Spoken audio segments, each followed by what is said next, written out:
not so much. I guess the dream is if you landed on a Misha. Oh yeah, if you can actually get the like Kucha, like could be Misha or Leok, pick one. I think overall you'll be happy with either. You need to protect this thing probably as much as you can. Oh man, it's already looking kind of scary. Yeah. Well, that being said, Kucha kind of a weak play, but he'll be able to follow up with a really strong Houndmaster, and there's almost no way for Dog to be able to deal with both these beasts on this turn. Or there's a way, but I'm not sure if he wants to commit to it. Yeah, it looks like a pretty big investment to deal with it. I'm not sure it would ever be worth it to actually remove them both and then get your sorcerers down to 1. Yeah. Do we expect a ping? And I don't imagine we would, right? Oh man. I think this might be one of those scenarios where Dog is looking at it and he's like, I can't play safe. I have to be aggressive here. Yeah, and that's gonna give Kucha a perfect reason to play Unleash. Well, that's like the problem with playing this aggressively, that sometimes you just have to go for these big risks, and this is one of those scenarios where it just doesn't pay off.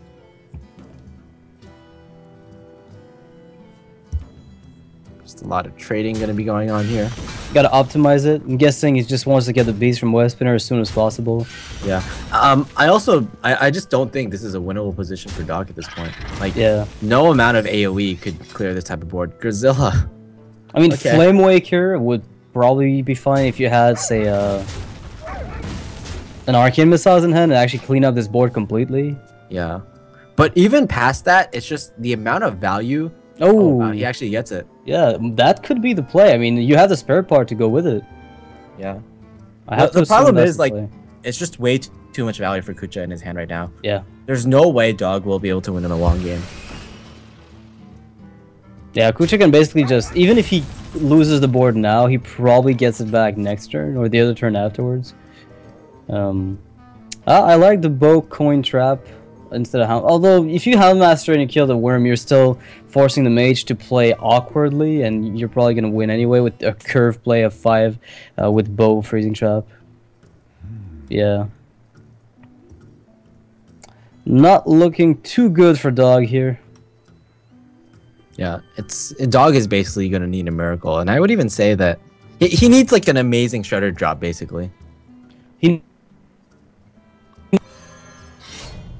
Even the fact that might not even be enough, just like speaks volumes about what's happening. Job done. Yeah. I can't even really imagine a Shredder drop that would get him back in this game, even if it was Millhouse Mana Storm, right? Even if he could actually pop the Shredder. Alright, so Flamewaker Frostbolt looks as good as it's gonna get. But even that, I mean, you might as well ping at the stage, I don't know. This might be one of those scenarios where Dog just has to assume it's not Freezing Trap, because it doesn't look like he can win if it's maybe Snake Trap here, then he has a decent chance with good Flamewaker juggles. Alright, freeze the face and try to kill something.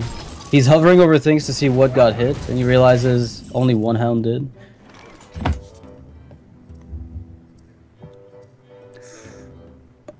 That's probably the most awkward turn Kucha's gonna get this game. It's not even that bad, it's just a little bit awkward. Well, actually, turn 6 could be pretty awkward as well for if Kucha. He uses the Houndmaster here, yeah. Come on, Doomsayer. Let's do it. Well, I don't think he's gonna. Yeah, he's not trading this, never. And you know what? Kucha's actually like he's not allowing Dog to get lucky in order to get a Doomsayer because of that freezing trap. Yep. If it hits the spider, that's rip, and there it is. Yep, not exactly what Dog wanted to see again. The aggressive play from Dog would have worked out perfectly if Kucha didn't have the Unleash there, but it's an all-in that Dog, again, as you mentioned earlier, he apparently likes or doesn't mind doing. Yeah, you just sometimes have to go for it. If Kucha didn't have an Unleash the Hounds, which is not a card you typically mulligan for, then Dog gonna be in a pretty alright position. I think the chances of Kucha having the Unleash the Hounds at that very moment is probably With one mulligan, it's under Like, 50 for sure. Yeah, it's definitely under 50. It's, I would guess, somewhere around 35 if I were a betting man, Noxious. Are you a betting man? Well, I did bet on how many pieces of fruit that Sanfka would eat. Yeah, who won that, by the way? I think he went way overboard. Yeah. Well, no, I think it was 4 so far, but we still have at least one more match to go. Yeah. He might be tired of eating. He might just drink. Wow. So, Dr. Boom win the game. Sounds pretty good. Hey, he does get a taunt spare part. Yeah, the issue is even if the Doomsayer comes out from the piloted Shredder, though, it still wouldn't be amazing since, like, Kucha can basically kill it off with the Dr. Boom. Alright, Dog's gonna scoop it and say, alright, well played, Hellraiser player, you can take this game, I'll just beat you in the next one, maybe. He's gonna give it his chance. The Hunter's locked, though, so you don't really expect Hunter to lose all their matches, so I guess you're still expecting a loss against that deck at some point. Yeah, we've seen Hunter get much weaker these days, though. Yeah. It doesn't seem like they have, like, as much of an oomph as they had before, and it's a lot about, like, the Hunter not being, like, they're just not that strong early game when they don't get the Mad Scientist. A lot of their early game minions are kind of weakened. They get taken down by, like, Dragon Priest, for example. Yeah, I think it's just on ladder it's pretty weak, but in tournament play it does very well still. Although it does tend to run into patrons maybe more often than they'd like. It's just the Druid sees so much more play in those tournaments that sometimes mid-range Hunter can punish it pretty well. Although, you know, we've spoken about Darnassus Aspirant being a bit of a boon to Druids against those more aggressive decks. I think it's a bit of both against Hunter, because you're happy to get the early drop, but you're also not doing much to their board if they end up dealing with it. Yeah, we're going to see a much different type of Hunter from Dog. This seems to be more of a hybrid Hunter, judging from the abusive sergeants in his hand. Yeah, and I like it very much against Rogue. I think it's a bit better than mid-range because you don't run necessarily into the problem of having too slow of a curve. So you can put a lot of pressure, force them to have heal bot, and win. On the flip side, I guess you're more vulnerable to early flurries and Phantom Knives. Yeah, I think you're less vulnerable to saps here. Although both decks, they typically have Savannah high main. The hybrid Hunter has more options in order to burst down the Rogue. Yeah, Kucha's already got his prep too, which is a big deal. Yeah, these turns are going to be a little awkward though. Like, he can dagger up here, but do you ever? Like, yeah, it's kind of weird. His next few turns are going to be really awkward. You're thinking about prepping a deadly poison? No, maybe if I do that, it's gonna be next turn probably. Just see another option. Maybe I pick up something I like better than just Deadly here, and I might go. You know, if I have Edwin in my deck, maybe prep Deadly Edwin or prep Deadly, play the Farseer right away, so I can curve into my Shredder and return the Farseer to my hand if there's no bow. Like, there's a lot of little plays, but oh man. The double abusive looked pretty sweet, but Dog knows Rogue inside and out. And if there was a backstab here, he expects to have seen it. So he assumes there's not going to be one. This play is going to be really weak to backstab SI agent, but very, very fortunately for Dog, that's not going to come down for Kucha. Yeah, I think Dog expected there not to be a backstab because he would have seen it. And he's going to go for the prep Deadly Earthen. There we go. Pretty much what we were talking about a moment ago. It allows you to curve pretty nicely with the Shredder on turn 4 and Drake on 5 now that it got drawn. Go Huffer Rangers! Oh no, it's Misha. Wow, it's actually very good right now for Dog. Oh, not so good anymore. The best one there might have actually been Leok. So the Mad Scientist could trade into the force here. That's pretty funny when you think about it. Yeah, it would have been the better one, just because it doesn't expose you to any removal. Yeah. And in a rare circumstance, Huffer would actually be the worst one.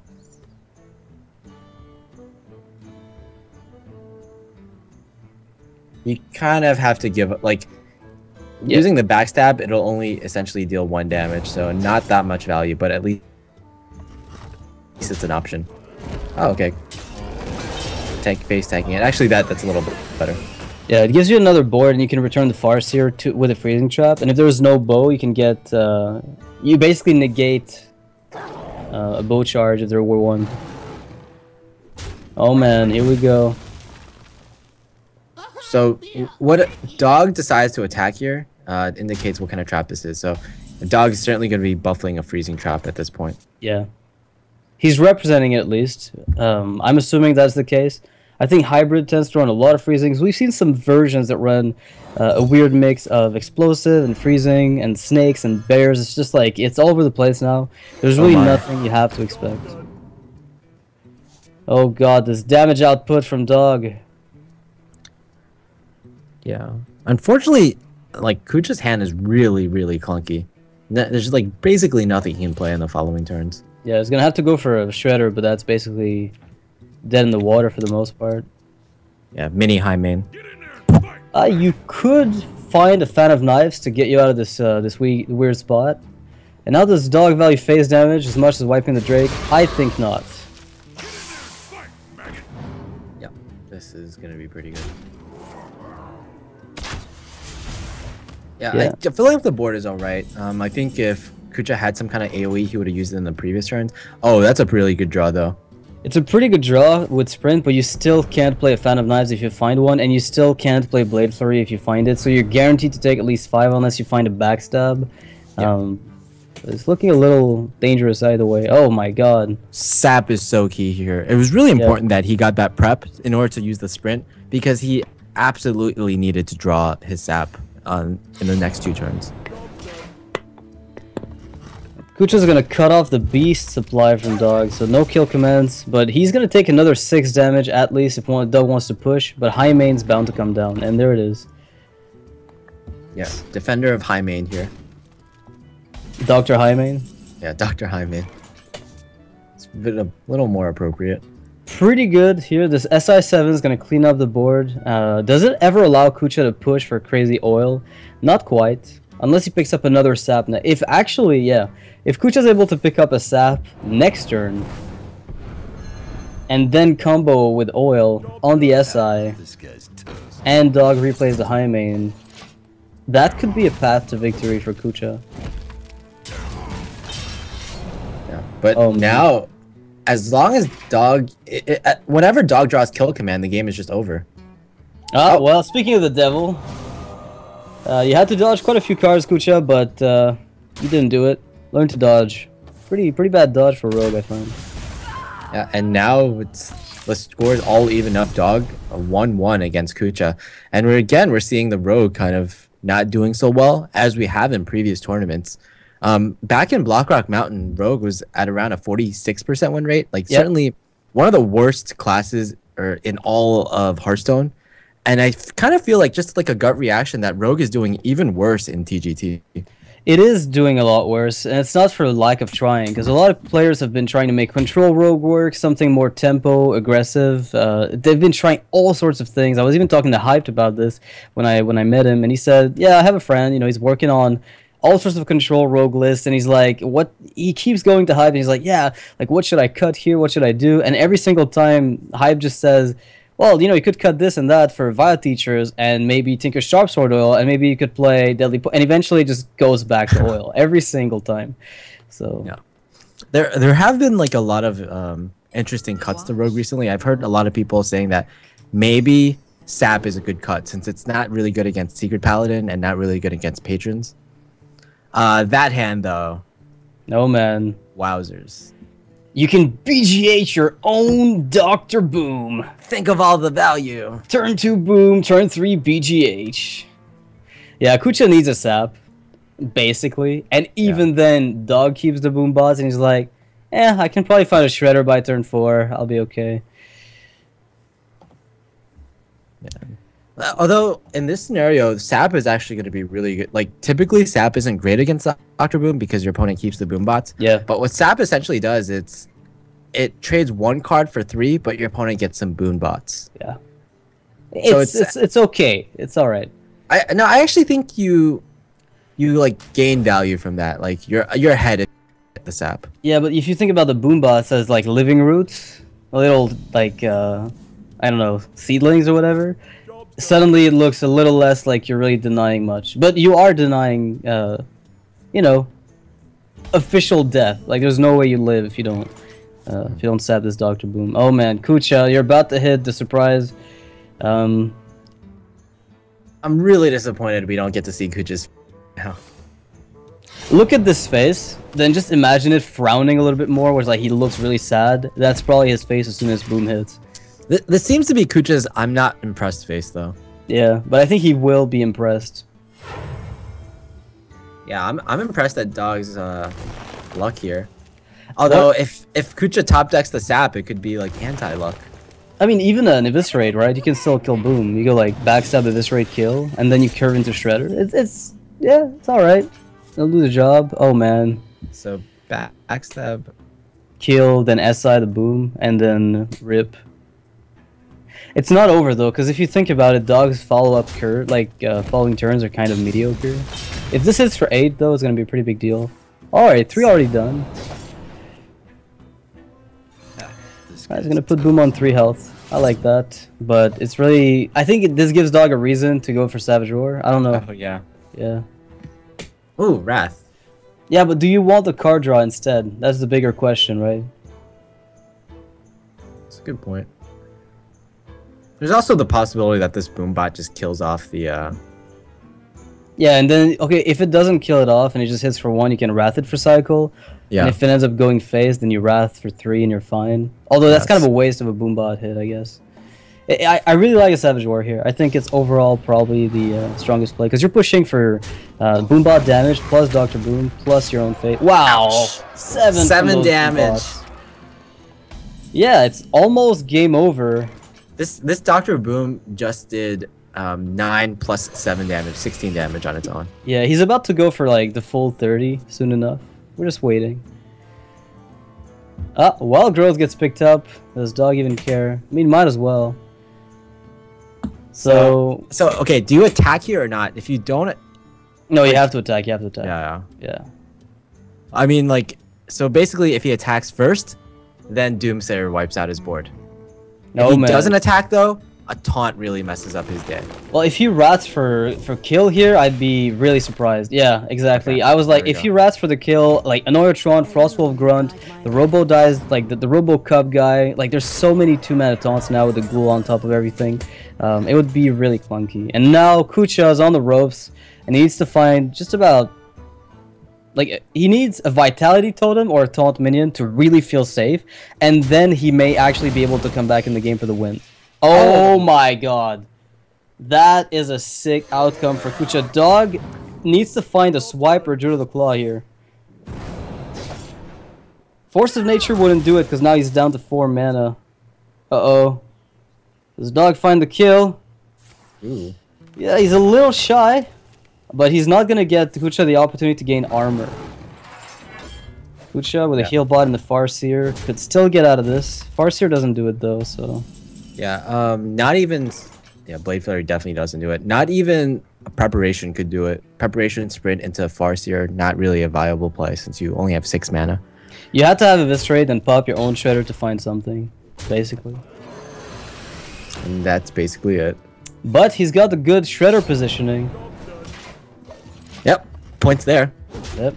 So one more point for Kucha, at least style points. Now Dog, it's kind of funny because we've had 2 games with Druid that have just been excessively fast. Oh man, Dog is just trying to tilt his opponent. He's like, yeah, I didn't have to kill. I just top decked the Druid of the Claw.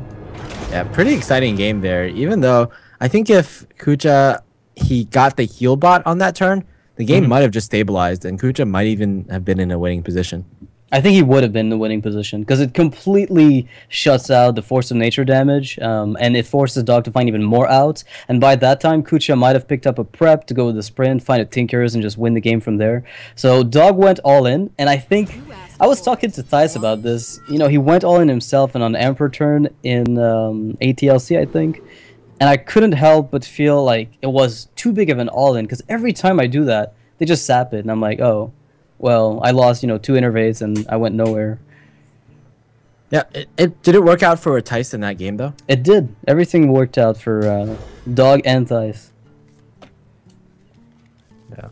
Although obviously in ATLC, Tice was the luckier druid player, or the The as some would say, luckiest. the best druid player. Right, of the day. best, yeah, definitely. You don't want to take anything away from him. He was the best. Yeah. His stats also so reflect that.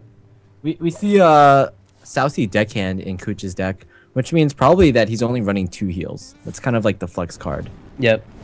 But then again, Healbot Earthen Ring is still pretty standard. We're not really, getting out of known territory at this stage.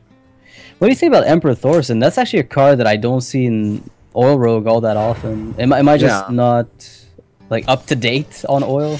No, I think actually you would have been up to date if like Blackrock Mountain had still just come out. Right. All the rogue lists were running Emperor Thorson for like the first like half month. But basically everyone realized that like you actually don't need Emperor Thorson because it's such an anti-tempo play, whereas Rogue, it's just going for the tempo all the time. Rogue definitely doesn't need all these reductions so much. Yeah, they need their preps more than their Emperors, basically. Exactly. And there's also just a lot of games where you either have too many cards or not enough cards. And there's just too many games where you don't have enough cards for Emperor to become really viable. Yeah, and when you get sprint, you don't need the reduction. So it's kind of like, you're always escalating your plays anyway. So it's kind of like, you prep sprint for next turn. Are you going to go, I'm going to prep sprint for next turn to play Emperor and then delay it to another turn. So you're escalating your plays a bit too much. And although you do rely on comboing, and I think there's a good argument to be made for it when you play the Southsea deckhand version, where you try to, one turn kill your opponent, basically. It's still pretty rough to fit in. Oh my god. Wow. What a crazy prep. This guy's toast. I guess the curve explains it, because he goes, Shredder, Earthen Ring Dagger, and... Yeah. Another possible play would just be to use the Farseer on that turn, and then go for Southsea deckhand into SI Agent in the following turn. Yeah, that actually would have made... That's an interesting portal. It's pretty good, though, without Deadly Poison anymore. Alright, so Dog's gonna have to... I don't want to say play from behind, because that'd be flat out wrong, but...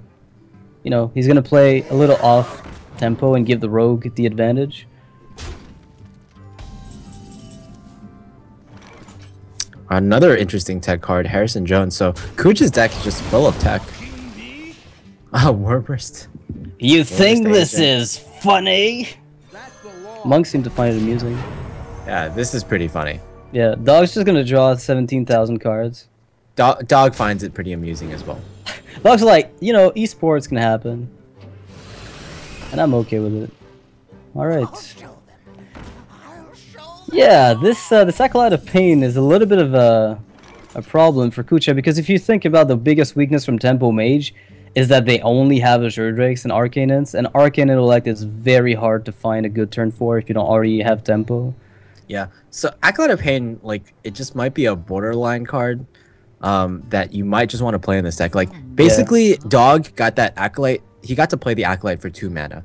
And I think Acolyte is a card that you would definitely want to play in Tempo Mage if you had 2 mana, if it costed 2 mana. Yeah, you would play it every time.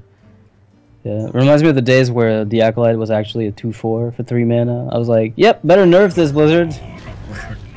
And look at this. The Acolyte will tank 5 damage, so definitely a lot of value there. But the Emperor Thorson's also doing quite a bit of work. Oh man, Dog's hand just... Wait, 2, 3, 4, 5, 6, 7. Oh my god, Dog. What is this? So what will he be able to play this turn? Definitely, pretty much everything but the Fireball. Oh, wait. Do you just go face? Like, you just go Sorcerer's Mana Worm into double Arcane Intellect and push? Or are you afraid of just getting knocked out of the game after the Rogue just goes crazy with Tinkers? Yeah. The fact that in the previous game, or in the previous few games, Dog has, or rather Kucha has been able to find heals, maybe tempts Dog to go for that, but I think this is way safer, especially because you have the Mad Scientist on the field, which lets you get more value overall in the long term. Yeah. Interestingly, too, like, there's the problem of, getting oiled. If the oil hits any of those minions, and Kucha decides to go phase because he's got a prep oil, you saw him use a prep very liberally early game on the SI combo, so you might think he's got a second one in hand, and that would indicate that he can burst you down. Alright, Kucha could sprint. I mean, there's not going to be a much better turn. He's not in danger of immediate death just yet. Ah. With Tinkers and the Blade Flurry, that's definitely good. Yeah. Yeah, not only that, but it seems like right now Kucha, because he has the prep, he can test for things like effigy, like things like counterspell in the next few turns. And he'll with the Blade Flurry, that'll actually be really good.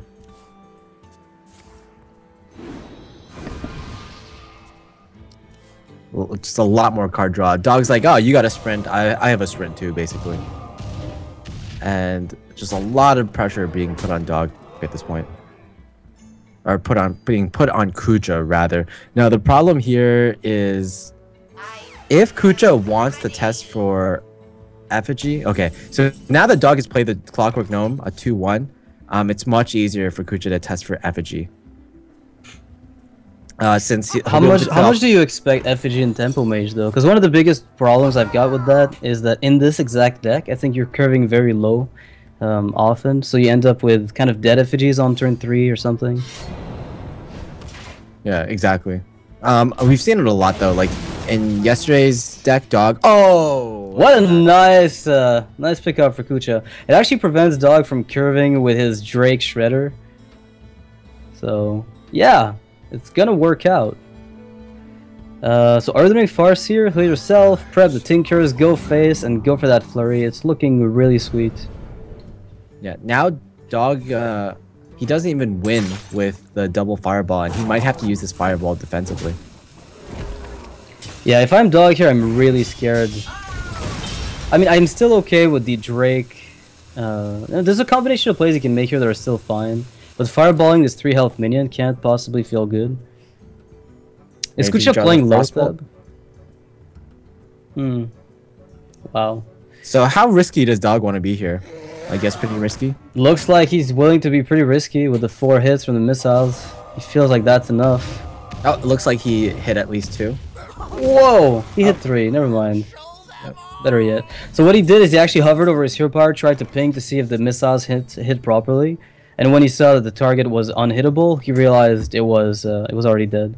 Yeah. The game could have changed completely there. Yeah. If Dog had missed like a lot of those missiles and he couldn't kill off that Farseer. Yeah. I heard a cast from Forcing yesterday. He basically called this deck Casino Mage. It is Casino Mage. That's what I call it. I basically call it like. I made a video about RNG a while back, and the perfect exemplification of randomness was this deck, because there's nothing about it that you can actually say for sure is going to happen once you start hitting the portals, the shredders, the spare parts, just randomly giving you options.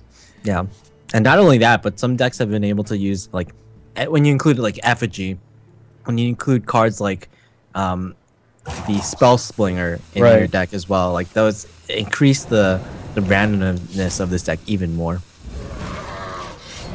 Alright, so Kucha uses up the Eviscerate, which is a bit of a problem in that you kind of need it to reach for lethal, but if you're able to get back on board with Healbot Drake next turn, you might just be okay with it.